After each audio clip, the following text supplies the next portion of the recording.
এই বাড়িটাই তো বলেছিল, যাই।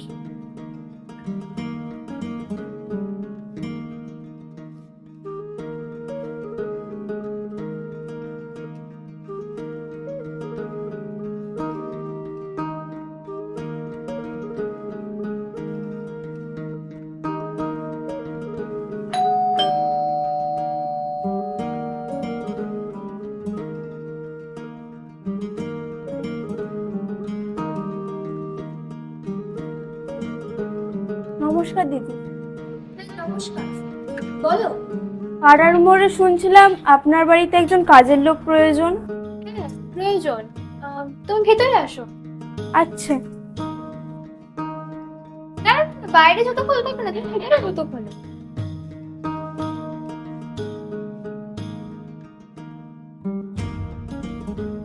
ভেতরে এসে বসো, আমি একটু আসছি।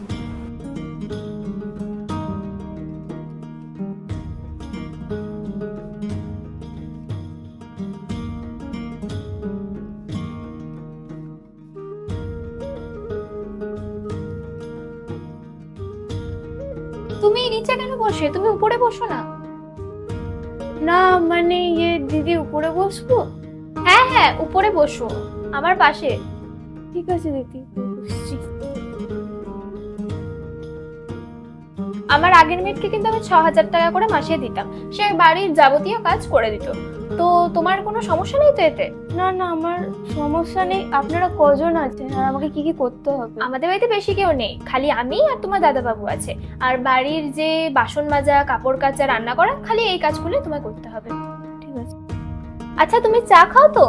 এখন খাবে? দিদি আমি চা খাবো।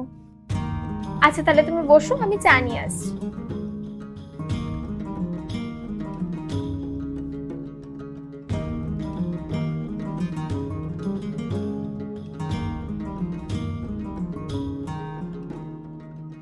নাও, চা খাও।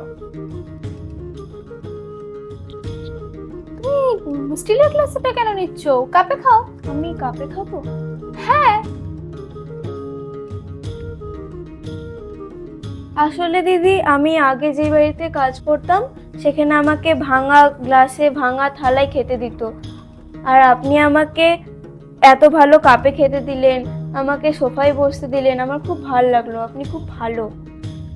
আসলে ওই স্টিলের গ্লাসটা তোমার জন্য ছিল না, তোমার দাদা বাবু এখনো স্টিলের গ্লাসেই চা খেতে পছন্দ করে, তার জন্যই এই গ্লাসটা। আচ্ছা, তোমার বাড়িতে কে কে থাকে? আমি যখন খুব ছোট আমার বাবা মা মারা যায়। এখন বাড়িতে আমার ভাই আর আমার বোন আছে। জানেন তো দিদি, আমার ভাই ইঞ্জিনিয়ারিং পড়ছে, ও স্কলারশিপও পেয়েছে। আমার বোন কলেজে পড়ে। ওদেরকে তো আমাকেই মানুষ করতে হয়, তাই এই কাজগুলো আমাকে করতে হয়। তাহলে দিদি আমি কাল থেকে কাজে চলে আসি। আপনি আমাকে এতটা সম্মান আর ভালোবাসা দিলেন, আমার খুব ভালো লেগেছে।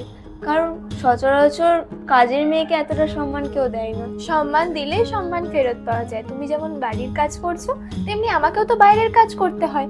তো আমি তোমাকে সম্মান দিলেও তো আমাকে লোকে সম্মান দেবে, তাই না? তুমি তাহলে বসো, আমি তোমার দাদা বাবুকে চাটা দিয়ে আসি। সম্মান দিলে তবেই সম্মান পাওয়া যায়। এইভাবে প্রত্যেকটা মানুষকেই সম্মান করুন।